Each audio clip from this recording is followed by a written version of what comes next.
si Rose kasi pagod daw siya sa mabigat talaga siguro yung ano. Mabigat nasubok. Mabigat. Mabigat yung kahoy.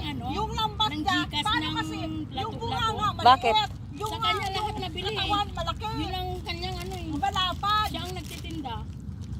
May ano kasi yan, may mga rolls kasi yan silang mga kayang mga yung ilalim, lalagyan mo ng ano yung bato na bilog na maliliit.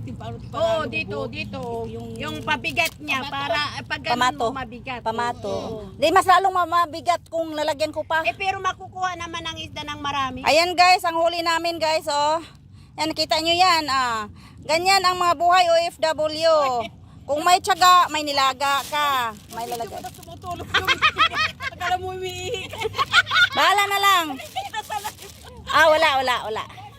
Ayan guys, oh, ang huli namin. Kahit maliliit yan, pero busog na kami yan. Ayan, lagyan namin ng kalabasa, okra, ano pa ba? Kalabasa lang at saka sitaw. Oh, ayan. Patanlog ka talaga. Ay, masarap yung padanlog. Nandoon ang sarap sa padanlog. Blink yung mata mo sa padanlog. Makalimutan mo yung pangalan mo. Makalimutan yung pangalan mo.